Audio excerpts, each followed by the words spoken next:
Manalangin po tayo. Mahabagin naming Amang Diyos na sa amin ay nagmamahal, bagaman kami ay lumayo sa Diyos at namuhay sa kasalanan, ay nahabag ka sa amin.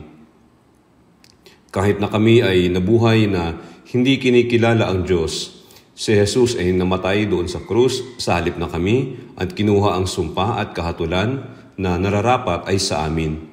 Binayaran niya ang aming mga kasalanan sa pamamagitan ng kanyang mahalagang dugo. Kaya salamat po sa dakilang biyaya na naghugas ng aming mga kasalanan magpakailanman. Kami na mga naligtas sa pamamagitan ng mahalagang dugo ng Panginoon ay nagtitipon ngayon sa harapan mo, Panginoon. Nagpapasalamat po kami sa pagpapahintulot mo sa amin na purihin ang iyong biyaya at kaluwalhatian at pag-aralan ang iyo pong salita at magkaroon ng fellowship sa banal mong pagtitipon.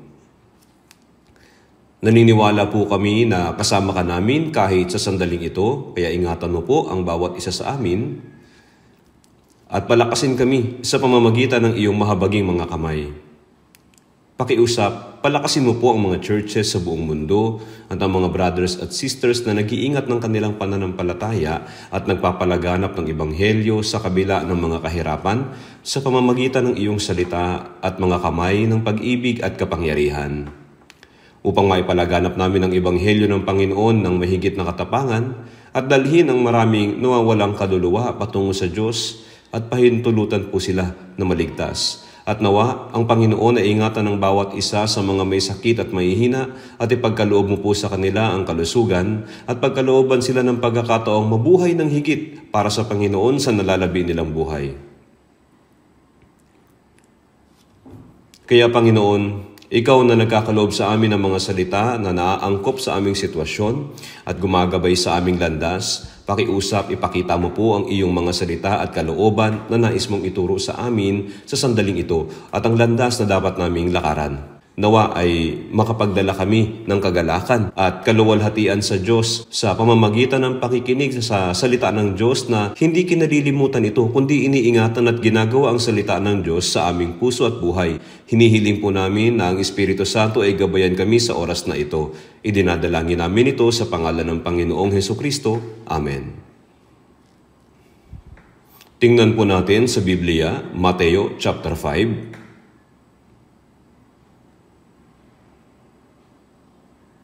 Basahin po natin ang Mateo chapter 5 verse 10 ng sabay-sabay.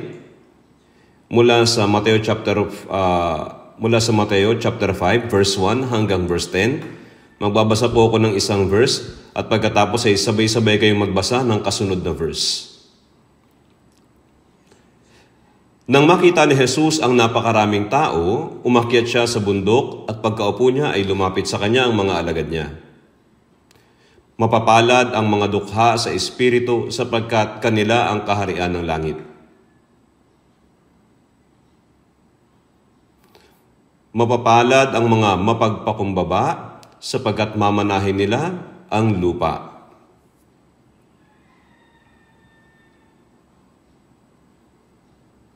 Mapapalad ang mga mahabagin sapagkat sila'y kahahabagan.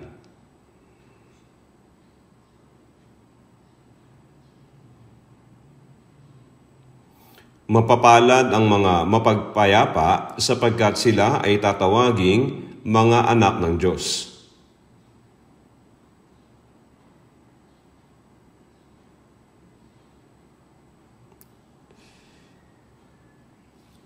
Pinag-aaralan po natin kung ano ang ibig sabihin ng mapapalad sa chapter ng Ang Mapapalad sa Mateo chapter 5. Ngayong araw ang ika-6 na tema ng Ang Mapalad. Ang mapapalad ay, sabi dito, mapapalad ang mga may malinis na puso sapagkat makikita nila ang Diyos. Ang malinis na puso ay isang normal na katangian ng Kristiyano. Ang malinis ay malinaw, dalisay, tapat at banal. Ano ba ang puso ng isang tao bago ang kaligtasan? Sinasabi po ng Biblia sa Jeremias chapter 17 verse 9 hanggang 10, ang puso ay mandaraya kaysa lahat ng bagay at lubhang napakasama. Sinong makakaunawa nito? Akong Panginoon ay sumisiyasat ng pag-iisip at sumusubok ng puso upang ibigay sa lahat ang ayon sa kanilang mga lakad, ayon sa bunga ng kanyang mga gawa. Kaya, ang pinakasinungaling at masama sa mga nilikha ng Diyos ay ito ay ang puso ng tao. Kaya bakit naging ganito ang puso ng mga tao? Sa Ecclesiastes 7 verse 29, ginawang matuwid ng Diyos ang tao, ngunit nagbalak sila ng maraming pamamaraan.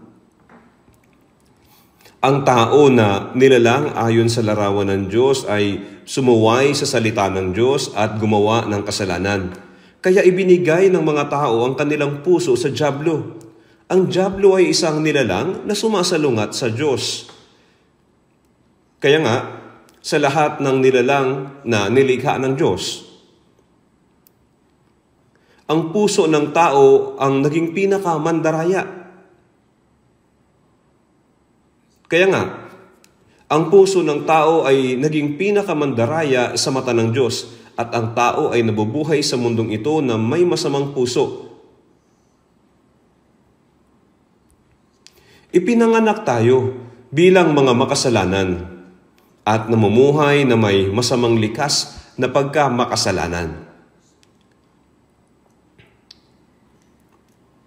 At ang siyang kumokontrol sa pag-iisip po na ito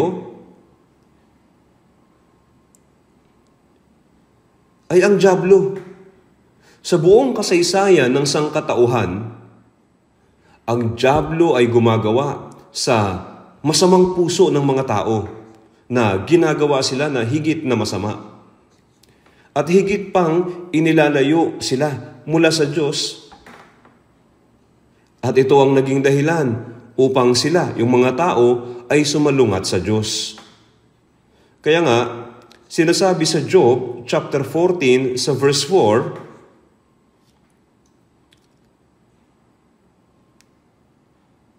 sinong makakakuha ng malinis na bagay mula sa marumi? Walang sinuman.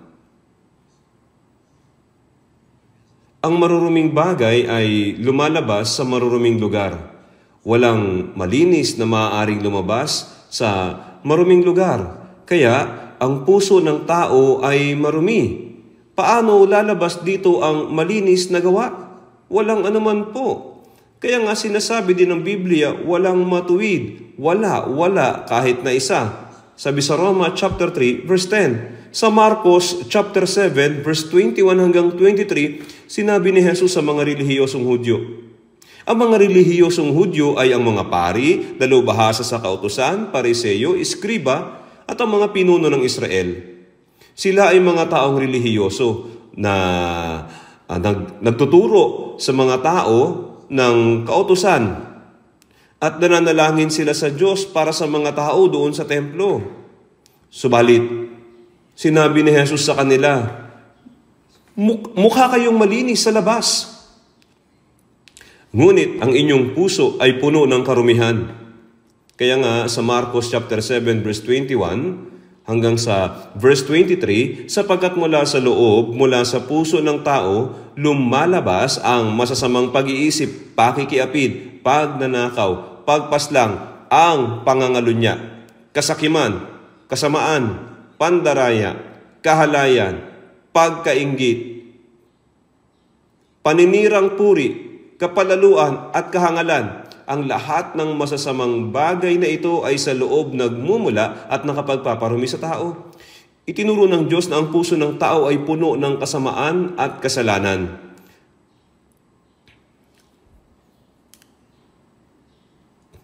Sinusunod nila ang mga utos ng Diyos at namumuhay na para bang sila ay matuwid, na siyang pagkukunwari ng mga taong relihiyoso. Sinasabi na hindi alam ng mga tao kung gaano kadaya at kasama ang mga puso nila. Sinong makakaunawa nito? Ang mga relihiyosong tao ay itinuturing ang kanilang sarili na mas matuwid kaysa iba. Ang taong maaaring maturuan ng moralidad at sa pagsasanay sa relihiyon. Ang mga tao ay nakokontrol nila ang kanilang sarili sa pamamagitan ng moral na edukasyon at relihiyosong buhay sa pamamagitan ng pagsasanay at ng matinding disiplina sa sarili. Magagawa nilang itago ang kasalanan hanggang sa kaya po nila. Ang mga edukadong tao, nalalaman nilang mabuti na ang kasalanan ay madadala sila sa mga legal na uri ng problema at nakakaapekto sa kanilang moral na pagkatao. Kaya lumalago yung kanilang kakayahan na makontrol ang kanilang sarili. Mukha din po silang matuwid. Subalit ang kasalanan ng mga lumaki na walang edukasyon o relihiyosong katuruan ay madaling mahayag. Yamang wala silang kakayahan na kontrolin ang kanilang sarili. Kaya ang mga tao ay maaaring mahusgahan ang isang tao kung ito ay mabuti o masama sa pamamagitan ng kanilang panlabas na anyo. Subalit ang Diyos ay hindi ganito. Ang Diyos ay tumitingin sa puso.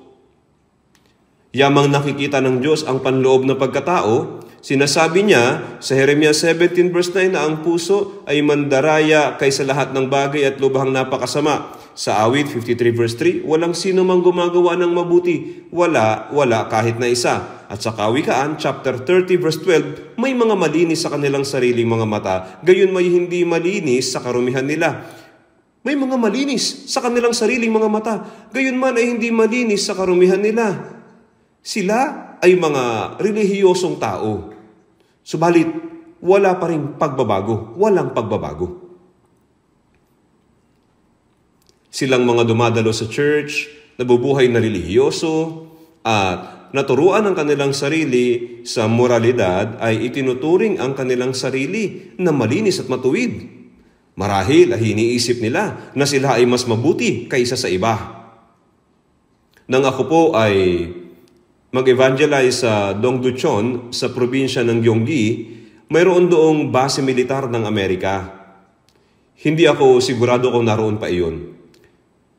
Kapag sila ay naka-day off sa kanilang trabaho, marami sa kanila ay lumalabas upang magsaya. At minsan, ay nadadaanan ko yung lugar na iyon.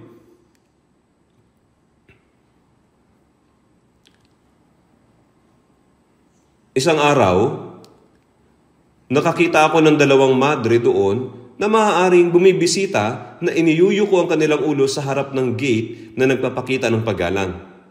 At sa tabi, kasunod nila ay mga bayarang babae na may maiiksing suot at nagsasabi sa mga tao, "Hello, hello," sabi nila. Kapag nakikita nila ang mga Amerikano na lumalabas sa base militar, isang mapang-akit at pangit na sitwasyon ang nangyayari. Ito ay magkasalungat. Ang mga madre na nasa kumbento ay nagsisikap ng maigi na huwag magkasala at sila ay natuturuan. At sa kabilang banda, ang mga bayarang babae ay hayag na nagkakasala. Kaya sa kabilang panig, kung titingnan ay tila isang dyablo ang bumaba at sa kabilang panig ay tila mga anghel ang bumaba. Ito ay mukhang magkasalungat talaga na nagawa kong ipagkumpara ang dalawang panig. At maaaring ganito rin ang ginawa ng mga madre. Kayo ay talagang marurumi, kayo ay talagang mga anak ng impyerno. Sabi nila. Gumagawa kayo ng mga kasalanan ng hayagan, nang walang anumang nararamdamang hiya. Ano kaya ang sasabihin ng mga bayarang babae? Ano po kaya ang sasabihin ng mga bayarang babae? Sasabihin nila, Hoy, tumigil ka sa pagpapanggap na malinis. Tayong lahat ay marurumi. Ipakita mo sa akin ang nasa loob mo. Tayo ay magkapareho lang. Hindi kaya ganito yung iniisip nila? Sa katunayan, ito ay totoo. Totoo po. Tinatakpan nila ang kanilang sarili ng damit at tinatawag na relihiyon at disiplina sa sarili, subalit walang sino man ang nakakaalam kung ano ang mangyayari. Walang sino man na nakakaalam kung ang isang taong sexually immoral ay maaaring maging madre o ang isang madre ay maging isang immoral din na tao. Ay sinabi ng Diyos na ang puso ng tao ay mandaraya at lubhang napakasama. Kaya sa Mateo 23 verse 27, si Jesus ay nagsalita patungkol sa mga taong relihiyoso. Kahabag-habag kayo, mga iskriba at mga fariseyo, mga mapagkunwari. Sapagkat tulad kayo sa mga pinaputing libingan na magandang tingnan sa labas, ngunit sa loob ay puno ng mga buto ng mga patay at ng lahat ng uri ng karumihan. Kayo po kapag bumisita kayo sa Israel, naroon yung bundok ng mga olibo kung saan makikita ninyo ang Israel paitaas. Nakapunta na ako sa bundok ng mga olibo ng 3 ulit sa tuwing bumibisita ako sa Israel. At kung titingnan ninyo ang larawan nito, may isang puting istruktura na kakaiba. Ang mga iyon ay libingan at puntod. Ang mga Israelita ay hindi ibinabaon ang kabaong sa ilalim ng lupa, kundi inilalagay ito sa labas at malinis na nilalagyan ng puting kulay. Ito ay katulad din sa panahon po ni Jesus. Ang pinaputing libingan. Sabi ni Jesus na magandang tingnan sa labas, ngunit sa loob ay puno ng mga buto ng mga patay at ng lahat ng uri ng karumihan. Sa mata ni Jesus, ang pagkatao ng mga Hudyo ay kagaya ng libingan tulad ng sinabi sa talata. Yung panlabas ay dinisenyuhan ng maganda, subalit mayroong lahat ng uri ng kasamaan at karumihan. Kaya sa Mateo chapter 23 verse 26, ikaw na bulag na Pariseyo, linisin mo muna ang loob ng kopa at ng pinggan upang luminis din naman ang labas nito. Ano ba ang ibig sabihin ng pagiging malinis? Ang isang tao ay mayroong espiritu at kaluluwa. Ang larawan ng Diyos ay ang espiritu. Ang Diyos ay espiritu. At ang mga bagay na lumalabas sa espiritu ay dumadaig sa puso. Ang kaisipan, ideya, puso ay tinatawag din pong kaluluwa. Sa Ingles, ang espiritu ay tinatawag na spirit. Ang pagkilos na ipinapakita ng espiritu sa pamamagitan ng katawan. Tinatawag natin ito na body sa wikang Ingles. Dahil ang espiritu ay patay at kinokontrol ni Satanas, pinasasamaan ni Satanas ang isipan, ang kaluluwa ng mabagal, at sila ay pahina ng pahina. At pagkatapos ay nahahayag ito sa labas ng katawan.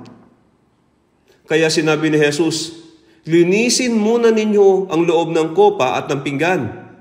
Ang espiritu na namatay dahil sa kasalanan at pagsalansang ay dapat na mabuhay. Sa oras na mabuhay ang espiritu, binabago nito ang puso. Ibig sabihin, kung nabago mo ang iyong puso sa pamamagitan ng Espiritu ng Diyos, ang iyong pananalita, pag-iisip at mga ginagawa ay mababago at lalabas ang mabuting pag-uugali. Kaya nga sinabi ni Jesus, linisin muna ninyo ang loob ng kopa at ng pinggan upang luminis din naman ang labas nito. Paanong malilinis ang loob? Hindi ito magagawa sa pamamagitan ng pagsisikap ng tao o ng edukasyon. Kaya nga, isinugo ng Diyos ang kanyang tanging anak sa mundo sa anyo ng tao. Sa anyo ng tao, subalit walang kasalanan. At siya ay matuwid na tao na perpektong sinunod ang kautusan. Ang matuwid na taong ito, siya ay namatay doon sa krus sa halip na ang mga makasalanan. Kaya sa Roma 5:19, sapagkat kung paano sa pamamagitan ng pagsuway ng isang tao ang marami ay naging mga makasalanan, gayon din sa pamamagitan ng pagsunod ng isa sa pamamagitan ni Jesus. Ang lahat ng kasalanan ay natubos at sa pamamagitan ng kamatayan ni Jesus, ang parusa sa lahat ng mga tao ay nabayaran. Ang kabayaran ng kasalanan ay kamatayan, at nang si Jesus ay namatay doon sa krus, sa katunayan, ang kabayaran ng kasalanan ay nabayaran sa pamamagitan ng kamatayan ni Jesus. At sa pamamagitan ng kanyang muling pagkabuhay, ay nagkaroon na ngayon ng bagong buhay. Si Adan ang unang Adan at si Jesus ang huling Adan at siya ang katapusan ng lahat ng mga kasalanan ni Adan. Ang muling binuhay na si Jesus ang ikalawang Adan. Kaya, nang maligtas po ako, sumampalataya ako na si Jesus ang nagbayad para sa aking mga kasalanan doon sa krus at siya ay muling binuhay upang ako ay ariing ganap. Sa Roma 4:25 na ibinigay sa kamatayan dahil sa ating mga pagsuway at muling binuhay upang tayo ay ariing ganap. Ang muling binuhay na Jesus ang naglalarawan sa pagiging matuwid. Kaya nga, ang Espiritu Santo ay dumating sa puso ng isang tao na nakaunawa sa biyaya ng Diyos at sumampalataya sa pagpapatawad ng mga kasalanan. At ang Espiritu Santo ay ang Espiritu ng Panginoon. At ngayon, nasa akin na ang Panginoon. Ako ay naging matuwid na tao. Gaya ng kung paanong ako ay makasalanan kay Adan, ako naman ay naging matuwid na tao kay Jesus at ang Espiritu ng Panginoon ay dumating sa puso ng isang taong naligtas. At ang Espiritu na ito ng Panginoon ay ang Espiritu ng Diyos. Siya ang Espiritu Santo. Siya ang Espiritu Santo. Kaya nga, sinabi sa Roma 8 talatang 9, at kung ang sinuman ay walang Espiritu ni Kristo, siya ay hindi sa Kanya. At nang ako ay maligtas, ang Espiritu ni Kristo ay dumating. Ang aking mga kasalanan ay napatawad sa pamamagitan ng Kanyang kamatayan sa krus at sa Kanyang muling pagkabuhay, at ang pag-ibig ng Diyos ang nagligtas sa akin na ibinigay niya ang Kanyang buhay. At ang Espiritu ng Panginoon ay dumating. At ang Espiritu ng Panginoon, ang Espiritu ni Kristo, ay ang Espiritu Santo. Kaya nga sa Roma chapter 8, ang Espiritu ni Kristo, ang Espiritu ng Diyos, at ang Espiritu Santo. Ito ay iisa lamang. Kaya ikaw ay mayroon ng Espiritu Santo. Hindi mo alam na mayroon kang Espiritu Santo pagkatapos mong maligtas. Subalit mayroon ka nito. Ikaw ay napatawad na sa iyong mga kasalanan. Ikaw ay inaring ganap na. Ikaw ay naipanganak ng muli. Ikaw ay mayroon ng Espiritu Santo na nasa iyo. At habang natututo tayo sa Biblia, naunawaan natin ito ng paisa-isa. Hindi mo natanggap ang kaligtasan ng hiwalay. Hindi ka inaring ganap din ng hiwalay. Hindi ka naipanganak na muli ng bukod. Hindi po. Ang lahat ng ito ay nangyari ng magkakaparehong oras. Ito ay sa magkakaparehong oras. Ikaw ay naging anak na ng Diyos, meron ka ng tiyak na pag-asa sa langit. Ikaw ay naging tagapagmana ng Diyos, natanggap mo ang lahat ng napakalaking biyayang ito sa kaparehong pagkakataon. At naunawaan mo ito habang pinag-aaralan ang salita ng Diyos. Gaano itong kamangha-mangha? Ang Espiritu ng Panginoon ay nasa akin. Alam niyo po ba ang himno na ito? The Spirit is in me. Hallelujah, hallelujah. The Spirit is in me. Kaya sa 2 Korinto 13:5, hindi ba ninyo nalalaman na si Jesucristo ay nasa inyo? Dapat ninyong malaman sa inyong sarili. Ano po ba ang ginagawa ng Espiritu Santo? Ang Espiritu Santo ay gumagawa sa pamamagitan ng salita. Binabago ang puso natin, binabago ang isip natin. Kaya naman, sinasabi sa 2 Korinto 5, talatang 17, kaya kung ang sino man ay na kay Kristo, siya ay bagong nilalang. Ang mga lumang bagay ay lumipas na. Tingnan ninyo, ang lahat ay naging bago. Ang maging kay Kristo ay ang pagkakaroon ni Kristo sa akin at ako kay Kristo. Kapag si Kristo ay nasa iyo, gagawin kang isang bagong tao ni Kristo, isang bagong nilalang. Ang hindi ligtas na tao yung hindi ligtas na tao ay isa pang lumang tao.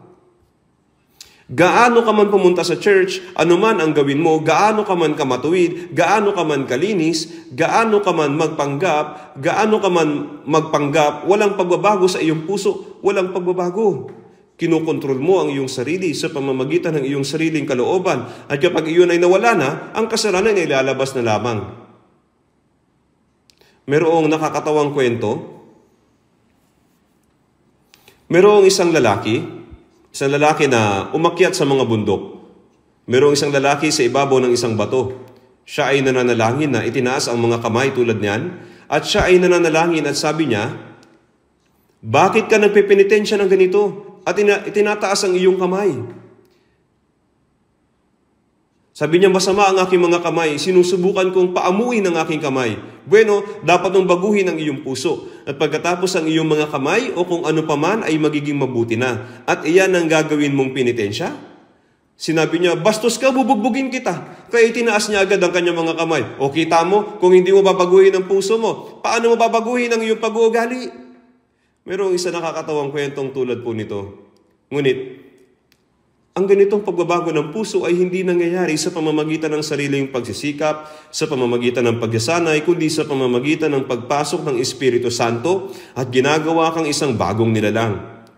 Ako ay nasa Panginoon at ang Panginoon ay nasa akin at ako ay isang bagong nilalang. Lord Jesus, come into my heart. Change me. Make me a new man. Alam po ninyo ang awit na iyon? Bagong tao, sabi. Bagong tao. Mabago. Ngayon na. Binabago ng Espiritu Santo ang ating mga puso ng higit at higit pa. Ginagawa tayong isang buong bagong tao. Ang mga lumang bagay ay lumipas na. Tingnan ninyo, ang lahat ay naging bago. Upang makapasok sa bagong langit at sa bagong lupa, ito ay nakasulat sa Apocalypse chapter 21 verse 1. At nakita ko ang isang bagong langit at ang isang bagong lupa, sapagkat ang unang langit at ang unang lupa ay lumipas na at ang dagat ay wala na. Ang langit ay isang bagong langit at isang bagong lupa. Wala nang kasalanan doon. Walang kasinungalingan, walang anumang marumi, mayroon lamang kung ano ang banal at malinis at perpekto tulad ng Diyos. At para makapasok sa bagong langit at bagong lupa, kailangan mong maging isang bagong tao. Hindi mo pwedeng kunin ang lumang pagkatao kasama mo. Kaya matapos kang maligtas, ginagawa kang isang bagong tao ng Espiritu Santo. Hindi ito mangyayari sa isang magdamag. Ito'y paunti-unting pagbabago. Kaya ngayon, ang ligtas na Kristiyano ay maaaring magkaroon na ng malinis na puso. Kaya nga, sa Ebanghelyo ni Juan, sa chapter 17, sa verse 17, si Jesus ay nanalangin ng gabi bago siya namatay doon sa krus. Sabi niya, pabanalin mo sila sa katotohanan, ang salita mo ay katotohanan.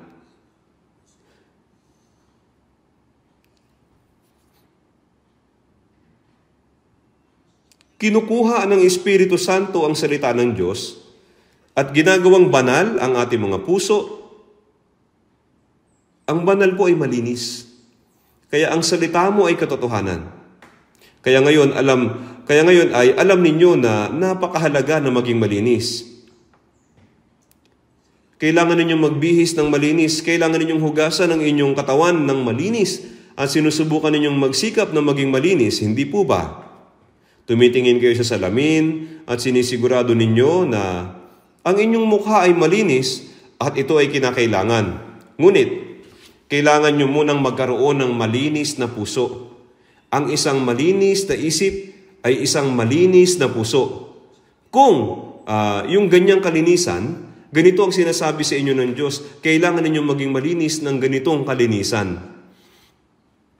Sinasabi sa Efeso chapter 5 verse 26, upang kanyang pakabanalin siya na nilinis sa pamamagitan ng paghuhugas ng tubig sa salita. At kung paano hinuhugasan ng Panginoon ng tubig ang mga naligtas, sabi sa verse 26 hanggang 27, upang kanyang pakabanalin siya na nilinis sa pamamagitan ng paghuhugas ng tubig sa salita, upang kanyang maiharap sa kanyang sarili ang isang maluwalhating iglesia na walang batik o kulubot o anumang gayong bagay, kundi siya ay maging banal at walang dungis.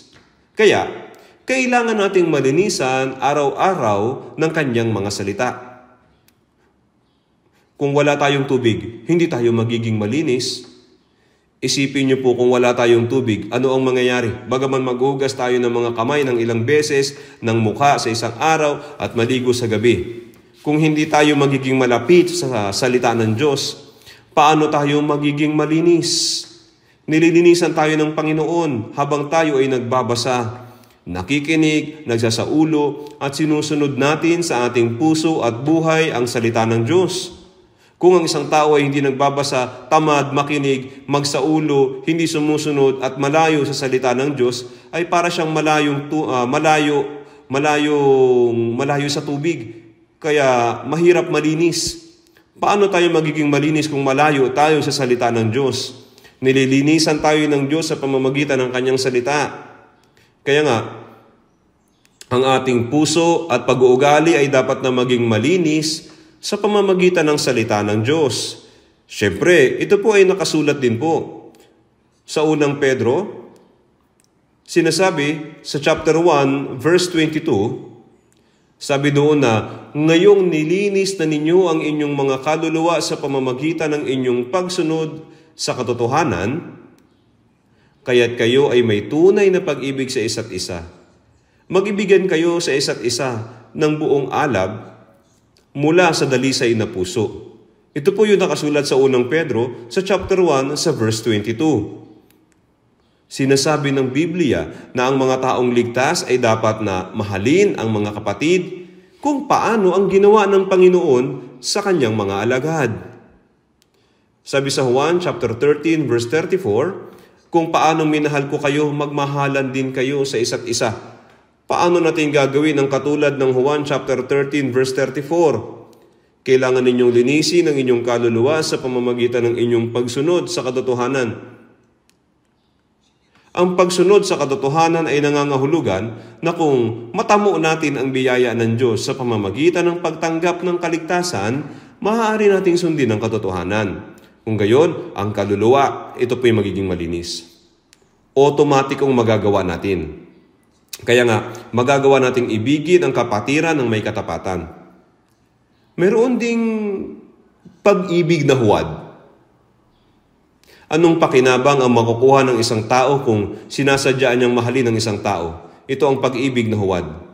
Kung guluhin niya ang kanyang inaasahan, kung ano ang kanyang gagawin, sa panahon ngayon, ang lalaki at babae ay mayroong malapit na relasyon. Ngunit, kapag gusto ng isa na huminto sa pakikipagrelasyon, pinapatay po ng isa yung kanyang kapareha. At ito po ay nakakatakot, hindi po ba? Nakakakita tayo ng ganitong balita sa mga pahayagan. Hindi natin alam kung ano ang gagawin niya kung hindi na niya ito gusto. Ito po ay kasinungalingan mula pa sa pasimula. Anyway, sinasabi po ng Biblia, ngayong nilinis na ninyo ang inyong mga kaluluwa, kaya't kayo'y may tunay na pag-ibig sa isa't isa, mag-ibigan kayo sa isa't isa ng buong alab, mula sa dalisay na puso. Magagawa natin ito kapag naging malinis tayo sa pagsunod sa katotohanan na iniibig natin ang mga kapatid, iniibig ang Diyos, at meron tayong masunuring buhay. Ang Espiritu Santo ang nagpapabago sa atin araw-araw sa pamamagitan ng salita ng Diyos. Ang paglago ng pananampalataya ay nangangahulugan na ang katangian ng Panginoon ay paunti-unting mas lumalaki kaysa sa luma nating katangian. Ang bagong naipanganak na muli ay mayroong Espiritu Santo at puso ng Panginoon. Ngunit ang kanyang lumang katangian ay mas malaki kaysa sa pagnanais ng Espiritu Santo. Halimbawa po, mayroon siyang 10% ng Espiritu Santo at 90% ng kanyang katangian. Matapos lumago ng kaunti, 20% ng Panginoon at 80% ng kanyang katangian. At sa susunod, kapag siya ay lumago, siya ay mababago sa 30% ng Espiritu Santo at 70% ng kanyang katangian. At pagkatapos, kapag siya ay lumago ng higit, ang kanyang puso ay nagdanais ng 50%. Kung gayon, ang kanyang lumang katangian ay nananatili hanggang 50%. Kung gayon, minsan siya ay sumusunod at sumusuway. Ang kanyang panloob na pagkatao ay nagdanais na sumunod sa salita ng Diyos. Ngunit, ang iba pang kapangyarihan ay inahawakan ng kanyang puso upang hindi sumunod. Kaya sa Roma chapter 7, sa verse 24, kahabag-habag na tao ako, sino ang magliligtas sa akin mula sa katawang ito ng kamatayan? Ito ay tila siya ay nagdurusa at hindi pa nakakatakas sa kanyang masamang pag-iisip. Ito ang puso ni Apostol Pablo.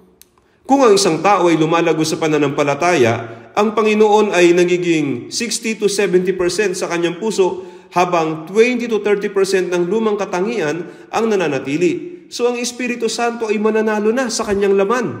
Kaya nga, sinasabi sa Galatia, Sa Galatia chapter 5 verse 16, subalit sinasabi ko, lumakad kayo ayon sa Espiritu at huwag ninyong bigyang kasiyahan ang mga pagnanasa ng laman. Lumakad kayo sa Espiritu Santo at huwag ninyong bigyang kasiyahan ang mga pagnanasa ng laman. Kung mabubuhay tayo ayon sa Espiritu Santo, mananalo tayo sa ating laman. Kaya nga sinasabi din po ng Biblia, Galatia 5:17, sapagkat ang laman ay nagnanasa laban sa Espiritu at ang Espiritu ay laban sa laman, sapagkat ang mga ito ay laban sa isa't isa upang hindi ninyong magawa ang mga bagay na nais ninyong gawin. Sa Roma chapter 8 verse 13, subalit kung sa pamamagitan ng Espiritu ay pinapatay ninyo ang mga gawa ng laman, kayo ay mabubuhay. Kaya siya ay mababago. Buksan po natin sa ating Biblia.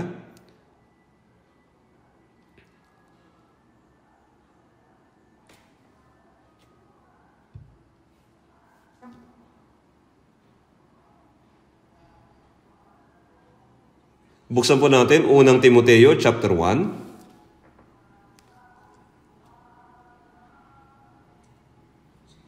Verse 19, basahin po natin ng sabay, verse 19, na iniingatan ng pananampalataya at ang mabuting budhi sa pamamagitan ng pagtatakwil sa budhi, ang ibang tao ay nakaranas ng pagkawasak ng barko sa kanilang pananampalataya.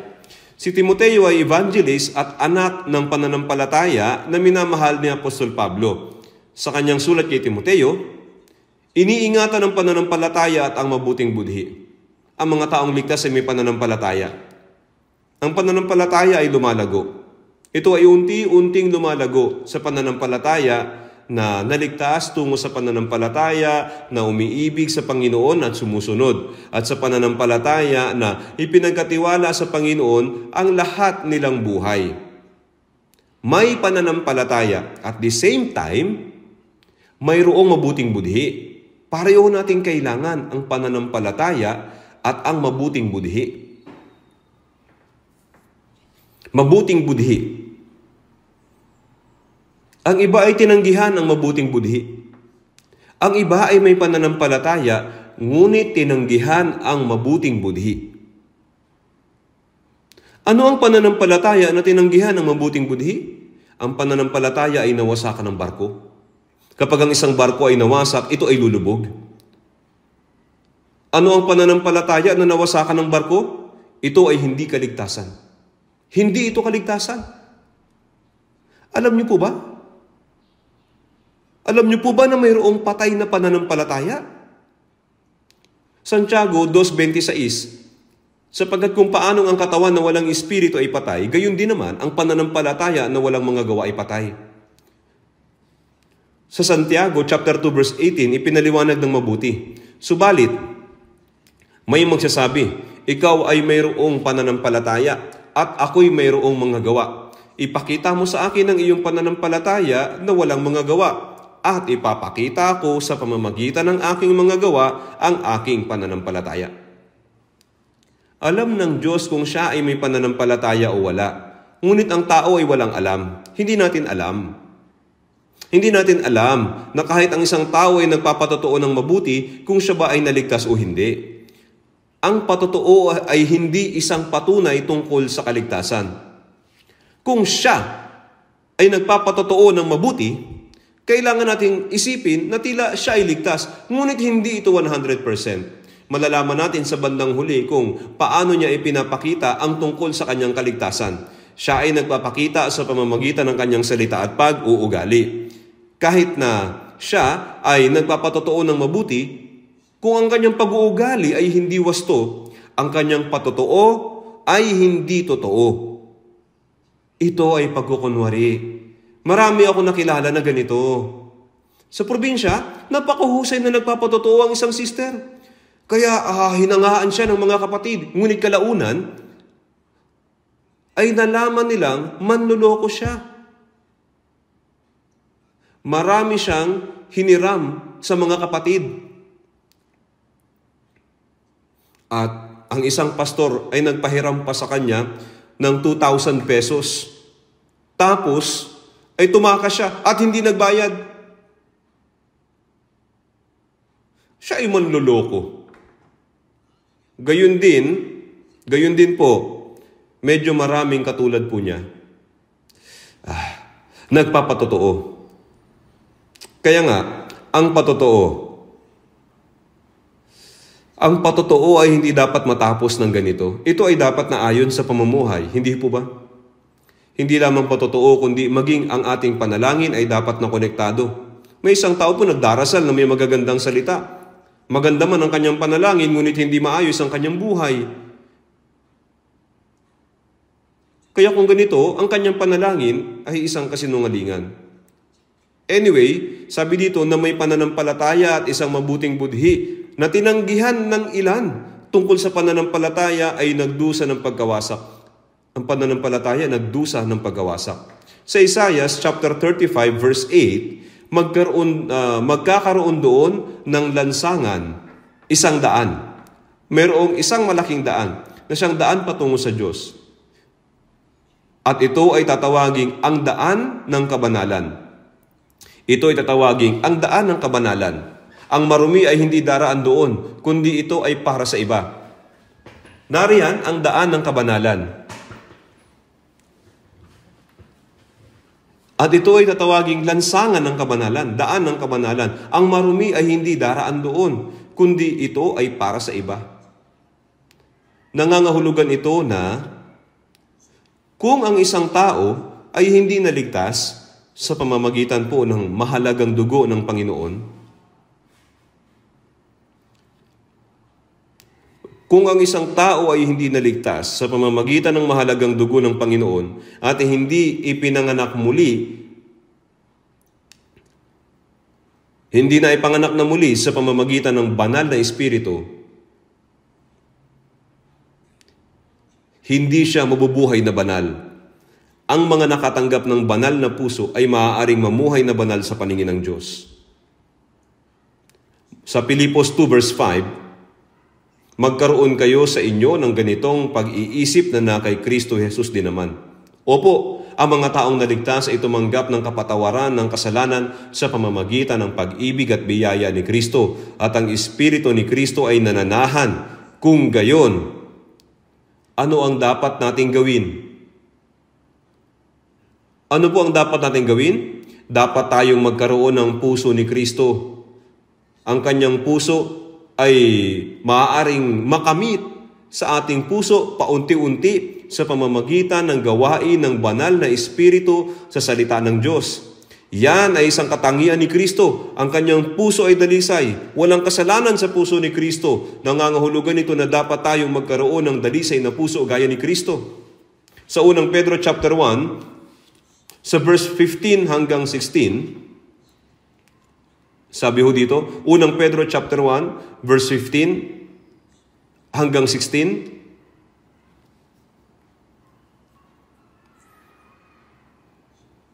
Hanggang 16. Sa halip, yamang banal ang sa inyo'y tumawag, maging banal naman kayo sa lahat ng paraan ng pamumuhay, sapagkat nasusulat,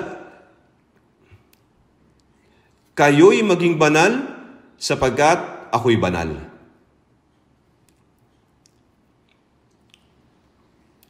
Ito pong aklat ng unang Pedro ay ang salita para sa mga taong naligtas.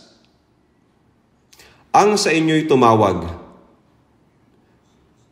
Tinatawag tayo ng Diyos. Tinawag tayo ng Diyos. Nangangahulugan ito na dapat tayong maging banal tulad ng banal na Diyos na tumawag sa atin. Nais ng Diyos na ang mga naligtas na anak ng Diyos ay maging banal na tulad ng Diyos. Sa Mateo 5, verse 48, sinabi ni Jesus, kaya't kayo nga'y maging sakdal, gaya ng inyong Ama sa langit na sakdal. Paano magiging perpekto ang buhay ng mga tao sa Diyos? Ngunit ito ang ninanais ng Panginoon. Ito po yung nais ng Panginoon. Dahil posible, kaya sinasabi sa atin ng Diyos. Nang tayo po ay naligtas, tayo ay naligtas bilang kahabag-habag na mga makasalanan. Ngunit pagkatapos ng kaligtasan, hinuhugasan tayo ng Diyos na banal araw-araw sa pamamagitan ng banal na Espiritu at ng salita ng Diyos. Kaya hinahayaan niya na tayo ay maging banal unti-unti na gaya ng Diyos. Pagkatapos, pagdating ng Panginoon, ang ating katawan ay babaguhin din gaya ng maluwalhating katawan ng Panginoon. Ang layunin ng pagliligtas sa atin ng Diyos ay hindi upang tayo ay mamuhay sa kasalanan at tayo ay mapupunta sa langit, kundi unti-unti tayong babaguhin ng Diyos sa pamamagitan ng salita ng Diyos at ng Espiritu Santo at ng kapangyarihan ng Diyos upang tayo ay makapasok sa Kanya pong kaluwalhatian. Dapat po nating malaman na tayo ay mga taong maaaring pumasok sa Kanyang kaluwalhatian. Kaya nga, maging banal naman kayo sa lahat ng paraan ng pamumuhay. Ano mang ating gawin, ano mang ating sabihin, ano mang ating iniisip, ay dapat na unti-unting maging banal. Ang kabanalan, ito po yung nangangahulugan ng pagkahiwalay sa sanlibutan. Pagkahiwalay sa kasalanan. Sa 2 Korinto chapter 6, verse 17, kaya nga lumabas kayo sa kanila, humiwalay kayo. Dapat tayong lumabas sa mga tao sa sanlibutan kung saan ang kasalanan ay ganap. Huwag kayong humipo ng anumang bagay na marumi at kayo'y aking tatanggapin. Sabi sa verse 18, at ako'y magiging ama sa inyo at kayo'y magiging aking mga anak na lalaki at babae, sabi ng Panginoong makapangyarihan sa lahat. Sa 2 Korinto chapter 6 verse 18, ako'y magiging ama sa inyo. At kayo'y magiging aking mga anak na lalaki at babae, sabi ng Panginoong makapangyarihan sa lahat. Tayo ay mga anak ng Diyos. Ang Diyos ang ating ama. Ang ama ay banal. Kaya sa halip yamang banal ang sa inyo'y tumawag, maging banal naman tayo sa lahat ng paraan ng pamumuhay. Sa Mateo chapter 6 verse 9, sabi doon, manalangin nga kayo ng ganito, Ama naming nasa langit, sambahin nawa ang pangalan mo. Oo, bilang mga taong naligtas, ang Diyos ang ating ama. Ama, aking ama sa langit. Siya ay hindi lamang ang aking ama, kundi ating ama. Tayong mga taong naligtas ay maaaring tumawag sa Kanya bilang ama na nasa langit. Ngunit, sabi, sambahin nawa ang pangalan mo. Ang mga taong naligtas ay dapat sambahin ang pangalan ng Amang Diyos. Ano ang dapat natin gawin? Kung nananalangin tayo ng, Diyos, sambahin nawa ang pangalan mo, tapos ay namumuhay tayo ayon sa ating sariling paraan. Tatanungin niya tayo ng, teka, kailan mo ko sinamba? Hindi po ba? Kung sasabihin natin na tayo ay naligtas, tayo ay pinanganak na muli, kung gayon ang ating pamilya, kaibigan, kapitbahay ay nagmamasid sa atin. Okay? Kayo ba ay mga anak ng Diyos? Kayo ba ay mga taong mapupunta sa langit? Okay, tingnan ko kung anong nabago sa buhay mo. Pagmamasdan po nila, kagaya pa rin sila ng dati. Kung ganyan ang iniisip nila, masasabi nilang, sinungaling ka. Kahit na ini-evangelize natin sila, maaaring sabihin nila, ikaw ay naniniwala ka lang, pero yan po'y mali. Ang ating salita ay dapat na unti-unti maging banal upang ating sambahin ang pangalan ng ating Amang Diyos. Kaya nga, maging banal naman kayo sa lahat ng paraan ng pamumuhay. Dapat tayong mahiwalay sa mga makamundong tao. Kaya sa 1 Korinto 15 verse 33, huwag kayong padaya. Ang masasamang kasamahan ay sumisira ng magagandang ugali. Lahat ng tao, kahit matalik na kaibigan, pero kung hindi pa siya ligtas, kailangan humiwalay ka sa kanya. Para sa evangelism, dapat nating ipanalangin siya. Kung tayo ay nakikisama at ibinabahagi ang mga makamundong bagay sa kanya, maiimpluwensyahan ka niya. Maiimpluwensyahan ka. At pagkatapos ay sasabihin ng iyong kaibigan, magkapareho lang pala tayo, anong pinagkaiba? Susubukin nila tayo ng ganito. Alam mo po ba yun? Susubukan nila tayong uminom, at susubukan makipag-usap patungkol sa mga makasanlibutang bagay. Pagkatapos kung gagawin natin ito kasama nila ng patuloy, maaaring sabihin nila na gaya ka pa rin ng dati, walang nagbago. Ikaw at ako ay pareho pa rin. Kahit na ini-evangelize natin sila, hindi sila makikinig. Naunawaan niyo po ba ito? Huwag kayong padaya. Ang masasamang kasamahan ay sumisira ng magagandang ugali. Kaya patungkol sa mga kaibigan nang tayo ay naligtas, dapat tayong lumayo sa kanila at dapat tayong humiwalay sa mga makamundong kaibigan. At kailangan mong magkaroon ng mga kaibigan na mahusay sa kanilang buhay Kristiyano. May kasabihan nga po kung gusto mong malaman kung anong klase ng tao siya, tingnan mo ang mga kaibigan niya. May kasabihan po na ganyan. Kung kilala mo kung anong klaseng tao ang mga kaibigan ng taong iyon, makikilala mo rin po ang taong iyon. Kung isang makadiyos na tao ang iyong kaibigan at taong namumuhay ng isang magandang Christian life, ikaw ay ganoon din. Kaya nga sa unang Pedro 1 verse 15, maging banal naman kayo sa lahat ng paraan ng pamumuhay. Ito ay naglalaman ng maraming bagay. Sa verse 16, sapagkat nasusulat, kayo'y maging banal sapagkat ako'y banal. Inutusan tayo ng Diyos Ama. Kayo'y maging banal sapagkat ako'y banal. Tingnan po natin sa unang Juan, sa chapter 3. Pagkatapos ng unang Pedro, lumipat tayo sa unang Juan. At sama-sama nating basahin ang unang Juan, chapter 3.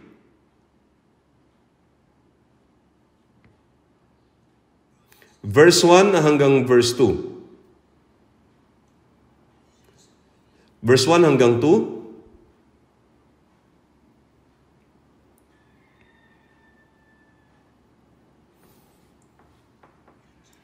Magmula verse 1 hanggang 2, basahin natin ang sabay.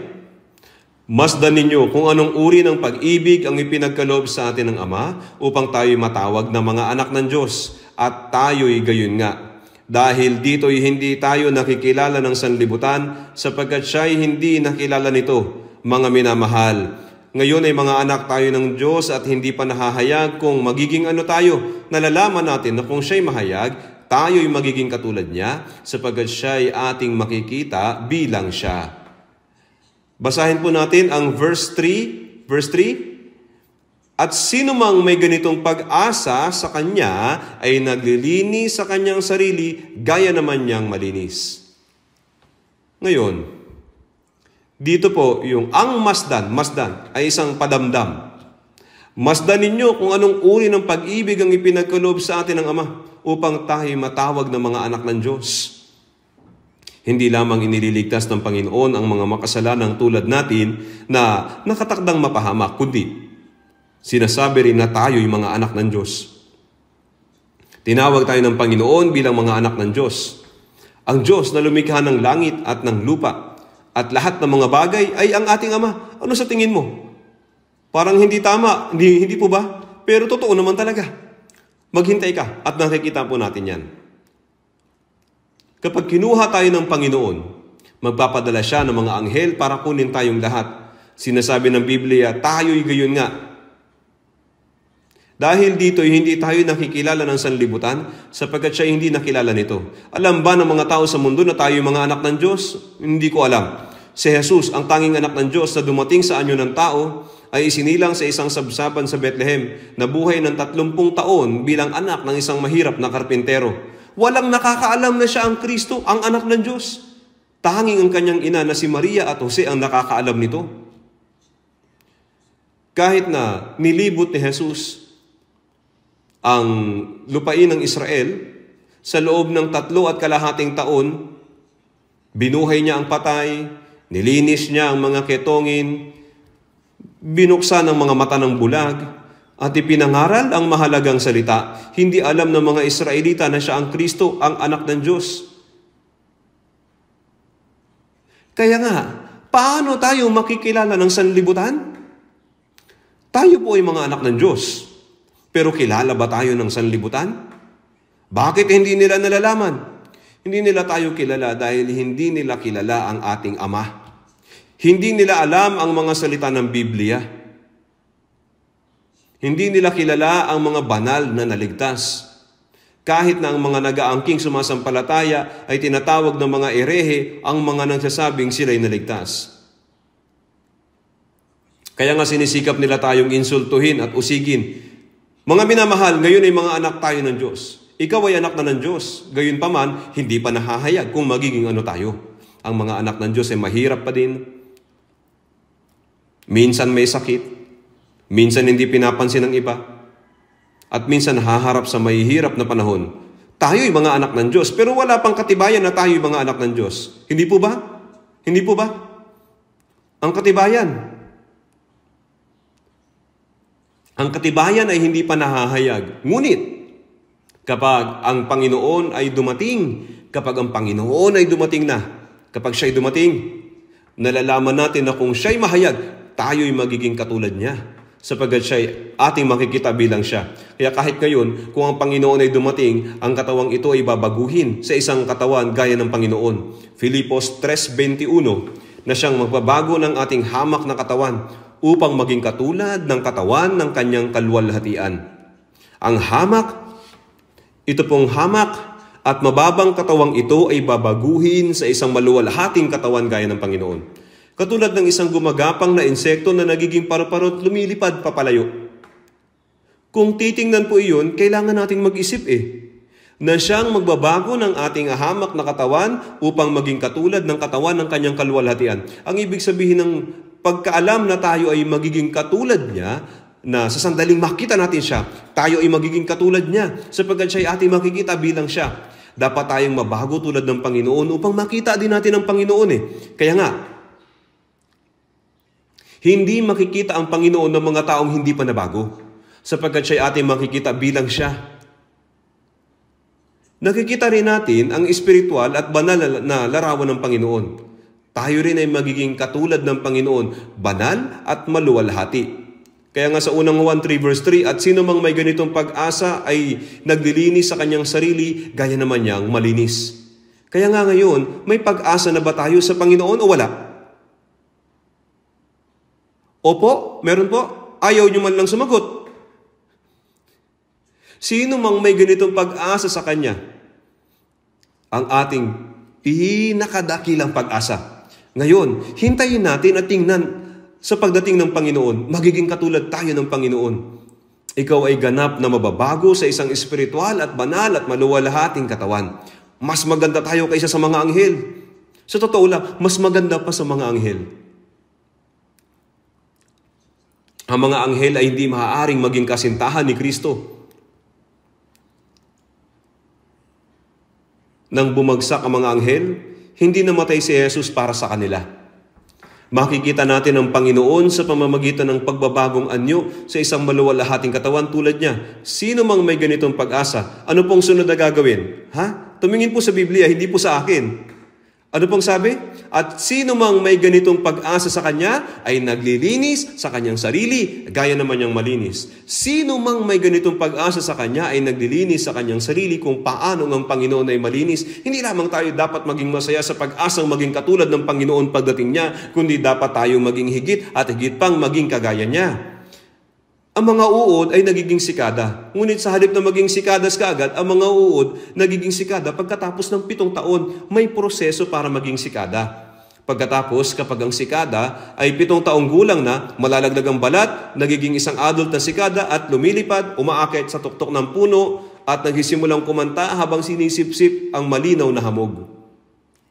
Kapag ang hamak na katawang ito ay nabago sa isang maluwalhating katawan tulad ng Panginoon at pumasok sa kaharian ng Panginoon, sino man may ganitong pag-asa sa Kanya ay naglilinis sa kanyang sarili kung paano ang Panginoon ay malinis. Ano ang dapat nating gawin upang malinis ang ating sarili? Dapat tayong lumayo sa kasalanan at sa karumihan. Huwag magbasa ng maruruming libro, huwag manood ng maruruming pelikula, huwag magkaroon ng maruruming kaibigan, huwag kumain ng maruruming pagkain, at sikapin na maging malinis. Kung gagawin natin ang anumang gusto natin sa ating buhay, kung mamumuhay tayo tulad ng mga tao sa sanlibutan, paano tayo magiging malinis? Habang lalo kang nagiging katulad ng Panginoon, lahat ng iyong sinasabi at ginagawa ay magiging higit na malinis tulad ng Panginoon at sa huli ay mababago ka sa isang maluwalhating katawan na tulad ng Panginoon. Kaya nga, sinabi niya, at sino mang may ganitong pag-asa sa Kanya ay naglilinis sa kanyang sarili gaya naman niyang malinis. Tingnan po natin sa Apokalipsis chapter 22 verse 10. Apokalipsis chapter 22 verse 10 at 11. Chapter 22 verse 10 hanggang 12.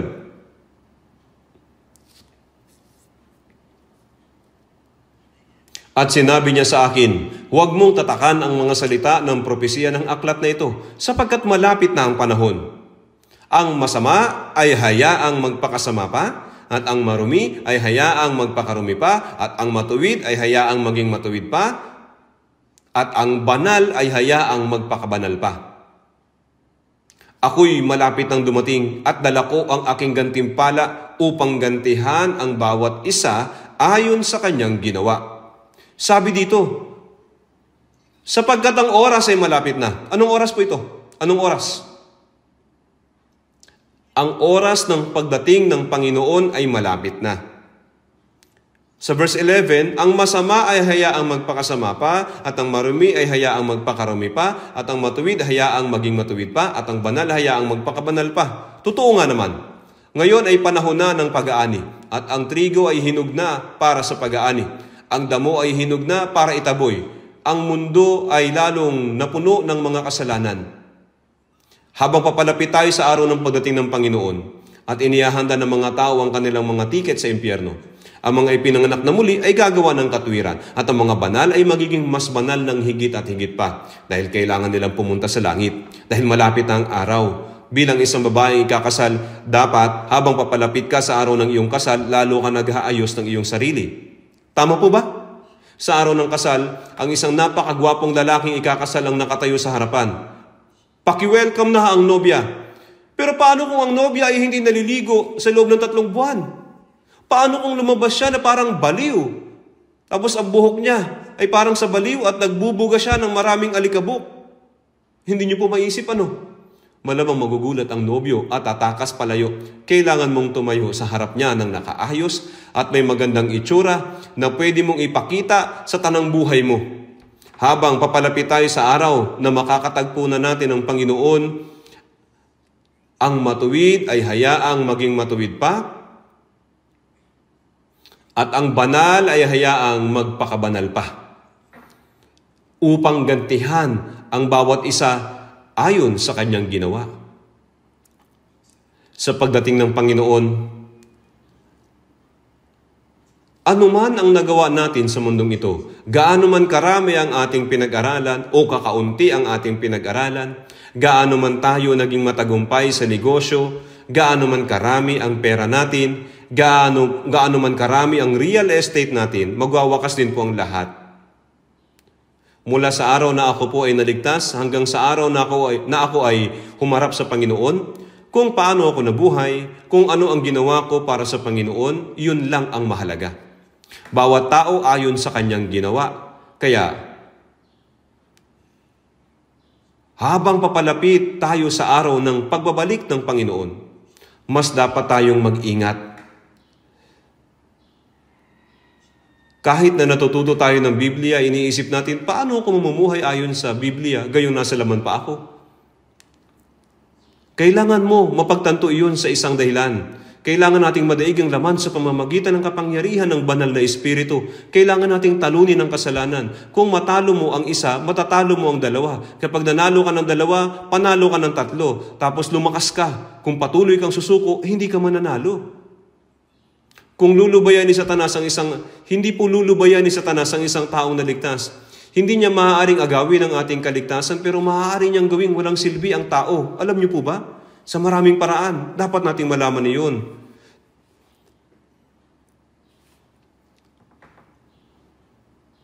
Tayo ang mga taong papasok sa banal at maluwalhating kaharian. Huwag po natin itong kalilimutan.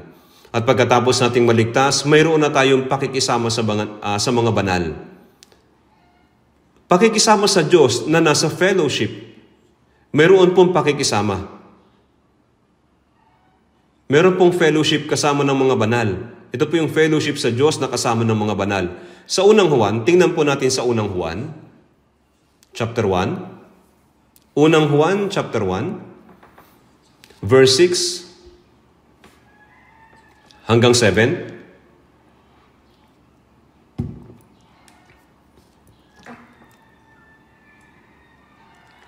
Kung sinasabi nating tayo'y may pakikisama sa Kanya at tayo'y lumalakad sa kadiliman, nagsisinungaling tayo at hindi natin ginagawa ang katotohanan.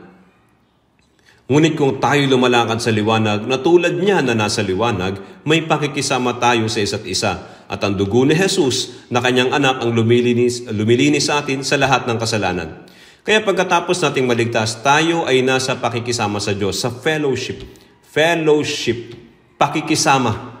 Ginagamit natin ang salitang fellowship pagkatapos na tayo ay maipanganak na muli. Ang ating pakikisama ay hindi sa mga tao, kundi sa verse 3 sinasabi, at tunay na ang ating pakikisama ay sa Ama at sa Kanyang anak na si Jesucristo. Ito ay banal na pakikisama sa Ama at sa anak si Jesucristo. Kaya nga sa unang Juan, chapter 1, verse 5 hanggang 6, at ito ang mensahe na aming narinig sa Kanya at sa inyo'y aming ipinahayag na ang Diyos ay liwanag at sa Kanya'y walang anumang kadiliman. Kung sinasabi natin tayo'y may pakikisama sa Kanya at tayo lumalakad sa kadiliman, nagsisinungaling tayo at hindi natin ginagawa ang katotohanan.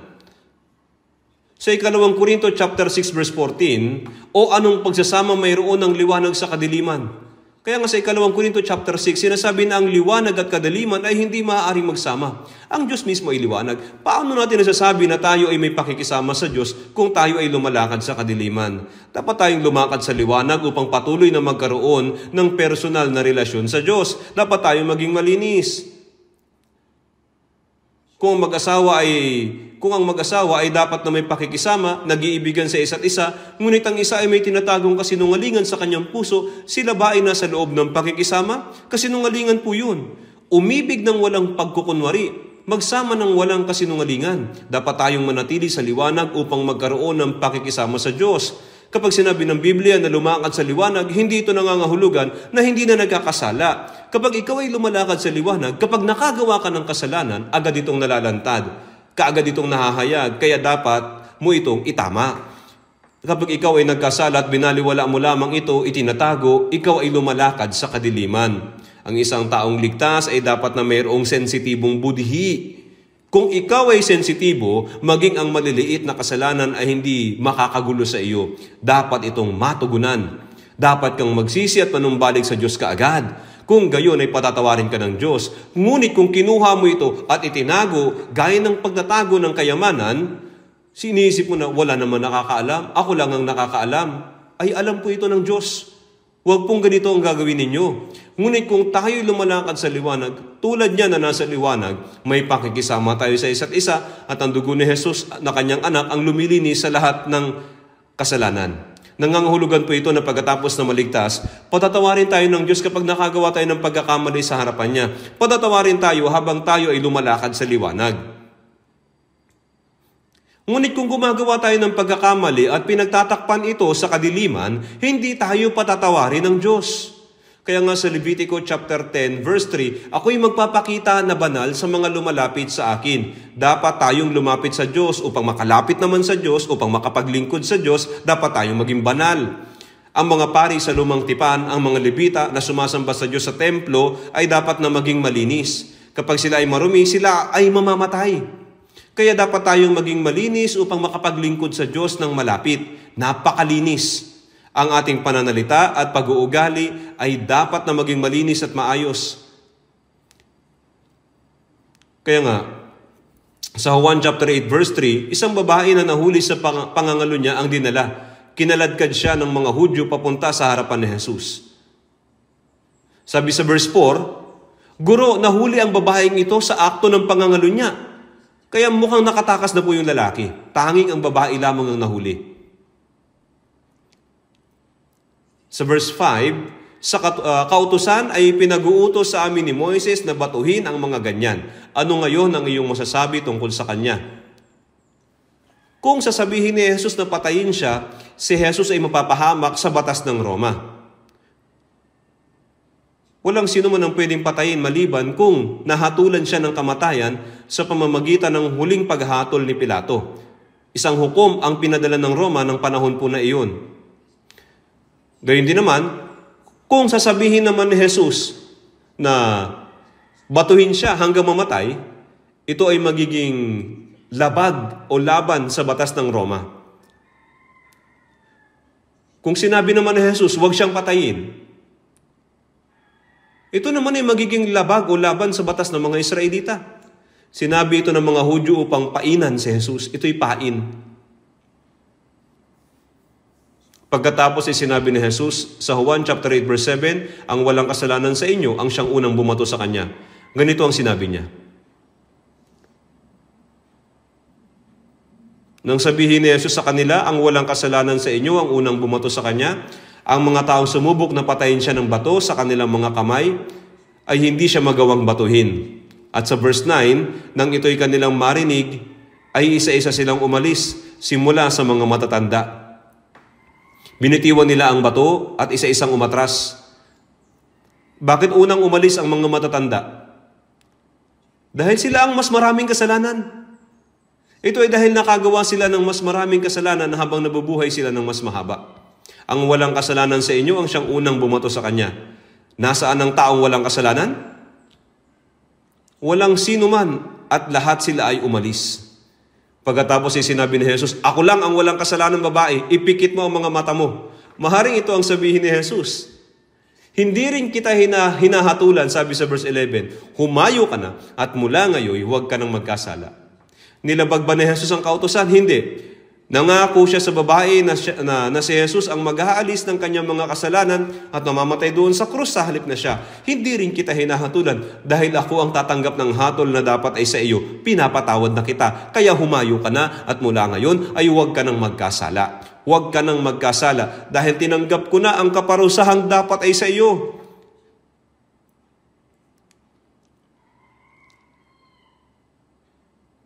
Ang layunin ng pagliligtas sa atin ni Jesus, ano po? Pinatawad niya ba tayo upang maaari na tayong magkasala ulit? Hindi po. Kaya nga sa unang Tesalonica, chapter 4, verse 7, sapagkat hindi tayo tinawag ng Diyos para sa karumihan, kundi sa kabanalan. Nangangahulugan ito na hindi tayo iniligtas ni Jesus upang mamuhay sa kasalanan. Sabi din sa Hebreo chapter 12 verse 10, upang tayo'y makabahagi sa kanyang kabanalan. Kaya tayo iniligtas ni Jesus. Kaya ang mga naligtas ay unti-unting nagiging malinis. Kaya sa Juan chapter 8 verse 11, hindi rin kita hinahatulan. Humayo ka na at mula ngayon huwag ka nang magkasala. Anong mangyayari kapag tayo ay nakagawa ng kasalanan? Nandyan ang mahigpit na disiplina ng Diyos. Hindi dinidisiplina ng Diyos ang mga hindi ligtas. Sila ay mapupunta sa impyerno kalaunan, kaya ang Diyos ay matyagang naghihintay hanggang sa dumating po yun. Gayunpaman, hindi hinahayaan ng Diyos na magpatuloy sa kasalanan ng mga ligtas. Hindi didisiplinahin ng isang ama ang anak ng ibang tao kahit na magkasala pa sila. Bakit papaluin ng ama ang anak ng iba? Dinidisiplina ng ama ang kanyang mga anak dahil binamahal niya sila. Kaya nga sa Kawikaan, sinabi sa chapter 29, verse 17, supilin mo ang iyong anak. Ang Diyos ay isang mahigpit na ama. Kaya nga sa Hebreo chapter 12, verse 6, sapagkat dinidisiplina ng Panginoon ang kanyang minamahal at pinarurusahan ng bawat itinuturing na anak. Ang disiplina ay nagpapakita sa atin sa iba't ibang paraan. Dumarating sa atin ang disiplina sa iba't ibang paraan. Kasama na ang pagkakasakit, malaking personal na pagkasira at pagkawala ng mga pag-aari. Ang mga naligtas ay nasa ilalim ng disiplina ng Diyos. Huwag po ninyong isipin na ang mga ligtas ay malaya na mula sa disiplina. Sa Hebreo 12 verse 8, ngunit kung kayo ay hindi dinidisiplina na siyang naranasan ng lahat, kung gayon kayo mga anak sa labas at hindi mga tunay na anak. Hindi dinidisiplina ng Diyos ang mga anak sa labas. Nangangahulugan ito na ang mga anak sa labas ay hindi mga tunay na anak. May isa pong sister na nagsabi, sa palagay ko ang dahilan kaya hindi ako dinidisiplina ng Diyos ay kahit na makagawa ako ng kasalanan ay dahil minamahal niya ako gaya ng bunsong anak. Ganito po ang sinasabi nila, ay maling kaisipan po ito. Kung wala kang natatanggap na disiplina, huwag kang matuwa tungkol dito, kundi pag-isipan mo kung ikaw ba ay isang anak sa labas. Kaya dapat nating makamit ang kabanalan habang natatakot sa disiplina. Kaya sa 2 Korinto 7 talatang 1, mga minamahal, yamang taglay natin ang mga pangakong ito. Linisin natin ang ating mga sarili mula sa bawat karumihan ng laman at espiritu na ginagawang sakdal ang kabanalan sa pagkatakot sa Diyos. Dapat nating makamit ang kabanalan ng may takot. Dapat tayong matuto na matakot sa Diyos. Kahit na may magawa kang mali, huwag mong isipin na hindi ka nakikita ng Diyos. Nalalaman ng Diyos ang lahat ng bagay. Kahit na mukhang hindi pa ipinapataw sa iyo ngayon ang disiplina, balang araw kapag itinaas ng Diyos ang tungkod, didisiplinahin ka ng Diyos ng walang awa. Kaya habang natatakot sa Diyos, dapat rin tayong matakot sa disiplina. Awit 73 verse 1, tunay na ang Diyos ay mabuti sa Israel, sa mga taong ang puso'y malilinis. Sabi po sa Awit chapter 73 verse 1, tunay na ang Diyos ay mabuti sa Israel, sa mga taong ang puso'y malilinis. Ang Diyos ay gumagawa ng mabuti sa mga may malinis na puso.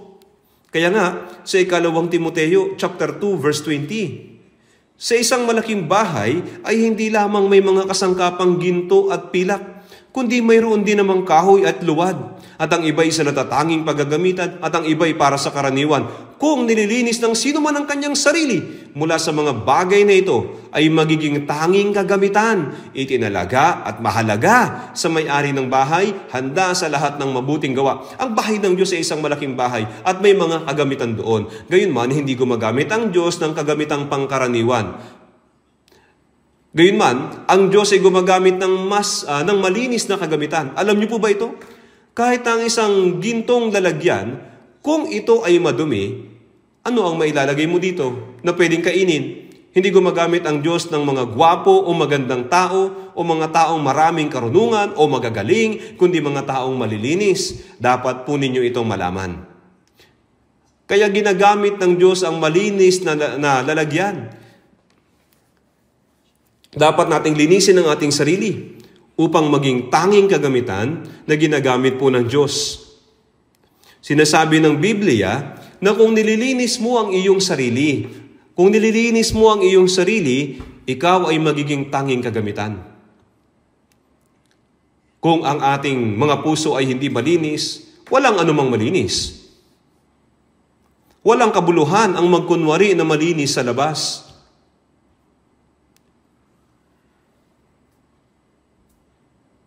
Sa Awit chapter 51 verse 10, si David ay nagkasala at nagsisi sa harapan ng Diyos. Lumalang ka sa akin ng isang malinis na puso, O Diyos, at muli mong baguhin ang matuwid na espiritu sa loob ko. Si David ay nagkasala at nagsisi sa harapan ng Diyos. O Diyos, muli mong baguhin ang matuwid na espiritu sa loob ko. Si David ay nakagawa ng malaking kasalanan at nadisiplina. Ngunit, mula ng oras na iyon, hanggang sa araw na nagtungo siya sa harapan ng Diyos, hindi na siya nakagawa ng kasalanan. Namuhay siya ng malinis. Kaya naman minamahal siya ng Diyos.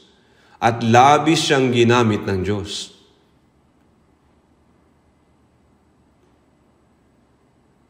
Mateo chapter 5 verse 8, mapapalad ang mga may malinis na puso sapagkat makikita nila ang Diyos. Ano pong ibig sabihin na makikita nila ang Diyos? Habang tayo ay nabubuhay sa mundong ito, ay hindi natin makikita ang Diyos sa pamamagitan ng ating pisikal na mga mata. Sinasabi po sa Biblia sa unang Juan 4:12, walang nakakita kailanman sa Diyos. Exodo 33:20, sapagkat hindi ako maaaring makita ng tao at siya'y mabubuhay. Hindi natin makikita ang Diyos gamit ang mga mata ng katawan po na ito.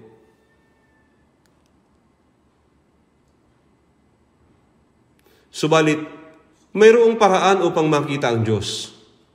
Bagaman hindi nakikita ang Diyos, subalit makikilala natin ang Diyos sa pamamagitan ng kanyang salita. Kaya nga, sa Efeso chapter 1 verse 18, yamang naliwanagan ang mga mata ng inyong puso, upang malaman ninyo kung ano ang pag-asa sa kanyang pagtawag. Sa verse 19, at kung ano ang di masukat na kadakilaan ng kanyang kapangyarihan sa atin na sumasampalataya. Sinasabi dito na yamang naliwanagan ang mga mata ng inyong puso. Kapag ang mga mata ng ating puso ay naliwanagan, ay makikilala natin ang Diyos ng higit at higit pa. At lumalago ang pagkaunawa sa salita ng Diyos. Kaya ang maunawaan ng salita ng Diyos ng higit at higit pa, ibig sabihin nakikita na ang Diyos. Nakikita sa pamamagitan ng mga mata ng ating puso. Kaya nga sa mga awit, chapter 119, sa verse 18 sinabi, buksan mo ang aking mga mata upang makita ko ang kahangahangang mga bagay sa kautusan mo. Buksan mo ang aking mga mata at ang mga mata ng aking puso upang paunti-unti maunawaan ko ang Panginoon at ang kanyang salita. Hindi ba natin nakikita ang Diyos sa pamamagitan ng Biblia? Nakikilala natin ang banal na mundo sa pamamagitan po ng Biblia, hindi po ba? Maaari nating makita ang walang hanggang mundo, ang langit sa pamamagitan po ng Biblia. When I see Him as I enter the heaven, hope for. Ang langit ay maaaring malabong nakikita sa ating mga mata, subalit habang ang ating puso ay nagiging malapit sa Diyos, tiyak na ito po ay langit. At ito ay higit at higit pang nagiging malinaw. Ang larawan ng Diyos, ito po ay higit at higit pang nagiging malinaw. In a pure heart comes the spiritual light, having achieved this heart, and so the eyes shall be bright.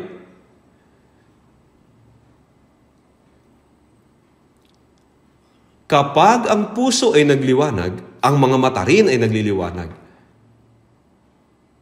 Ang mga mata na nakakakita sa Diyos. Kaya nga, higit at higit pa. Kung titingnan po natin sa Juan chapter 14 sa verse 21, siyang mayroon ng aking mga utos at tinutupad ang mga iyon ay siyang nagmamahal sa akin. At ang nagmamahal sa akin ay mamahalin ng aking Ama. At siya'y mamahalin ko at ihahayag ko ang aking sarili sa Kanya. Kung iniingatan natin at susundin ang salita ng Panginoon, ang Diyos Ama ay iibigin ng taong iyon ng higit at ihahayag ng Panginoon ang kanyang sarili sa taong iyon. Siya ay mahahayag ng higit at higit pa. At ipapakilala ang kanyang sarili sa atin ng higit at higit pa. Alam niyo po ba ito?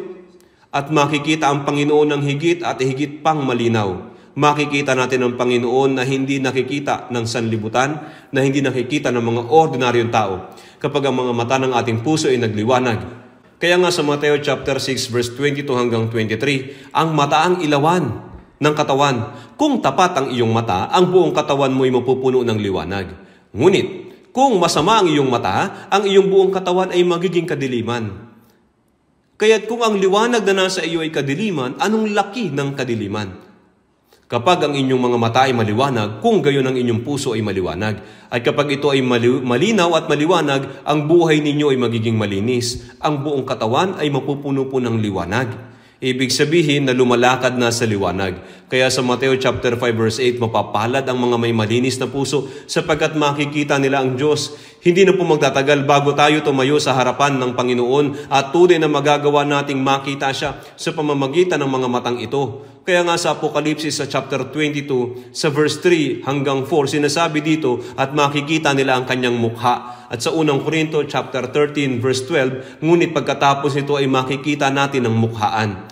Makikita rin natin ang mukha ng Diyos na inahangad nating makita. Kaya ngayon ay nakikita natin ang Diyos gamit ang mga mata ng ating puso sa pamamagitan ng salita ng Diyos. Nakikita natin ang higit at higit pa. Habang ang inyong mga mata tungo sa Panginoon ay nagiging maliwanag, ang mundong ito ay nagiging higit at higit pang malayo. Alam niyo po ba ito? Mapapalad ang mga may malinis na puso sapagkat makikita nila ang Diyos. Tayo ay nagiging higit at higit pang mulat sa mga salita, mga espiritual na salita. Yan po ang makikita ang Diyos. Makikita ang Diyos. Alam niyo po ba na kapag ang mga mata ng inyong puso ay nagdilim, hindi ninyo makikita ang Biblia kahit na tinitingnan niyo po ito? Tinitingnan niyo lang ito ng mabilisan, subalit hindi ninyo makikita ang Diyos. Hindi dapat na maging ganito, kaya nga mapapalad ang mga may malinis na puso sapagkat makikita nila ang Diyos. Ang puso ng mga naligtas na Kristiyano ay dapat na maging malinis. Dapat tayong maging malinis, dalisay, at banal upang tayo ay maging malapit sa Diyos at makita siya kung paanong nakikita tayo ng Diyos. Gaya po sa unang Korinto, sa chapter 13 verse 12, sapagkat ngayon malabo nating nakikita sa isang salamin. Ngunit pagkatapos nito ay makikita nating mukhaan. Ngayon ay bahagi lamang ang nalalaman ko. Ngunit pagkatapos ay lubos kong mauunawaan kung paanong ako ay lubos na nakikilala. Tunay na makikita natin ang Panginoon. At ngayon, dapat natin siyang makita ng malinaw paunti-unti. At habang ginagawa natin ito, makikita natin ang ating maluwalhating Panginoon sa araw na siya ay dumating. Hanggang sa dumating ang araw na iyon, umaasa po ako na magsisikap kayong mamuhay ng isang malinis na pamumuhay sa salita. Hanggang dito na lamang po tayo. Manalangin po tayo. Mahabagin naming Amang Diyos, salamat po sa pagpapatawad sa aming mga kasalanan, magpakailanman, sa pamamagitan ng iyong banal na dugo. At salamat po sa pagkakaloob sa amin ng iyong salita, na mapapalad ang mga may malinis na puso sapagkat makikita nila ang Diyos. Nais po namin na ang aming mga puso ay maging malinis at banal, dalisay sa pamamagitan ng salita at ng Espiritu Santo araw-araw. Kaya tulungan mo po kami na ang mga walang saysay na bagay ay mawala sa aming buhay, at habang papalapit kami sa iyo at sumusunod, nagtitiwala sa iyo, tulungan mo po kami na maging ang mga mata ay maging maliwanag sa pamamagitan ng salita, na makita namin ang Panginoon ng higit na malinaw, at tulungan mo po kami na ang aming mga puso ay huwag pabagsakin ng mga walang kabuluhang bagay sa mundo. Sa sandaling panahon, sa iyong muling pagdating, kami na mayroong maluwalhating pag-asa na babaguhin at magiging katulad mo. Pakiusap, samahan mo po kami sa aming buhay at gabayan kami na linisin ang aming mga sarili, gaya mo Amang Diyos na banal. Idinadalangin po namin ang lahat ng ito sa pangalan ng aming Panginoong Hesukristo. Amen.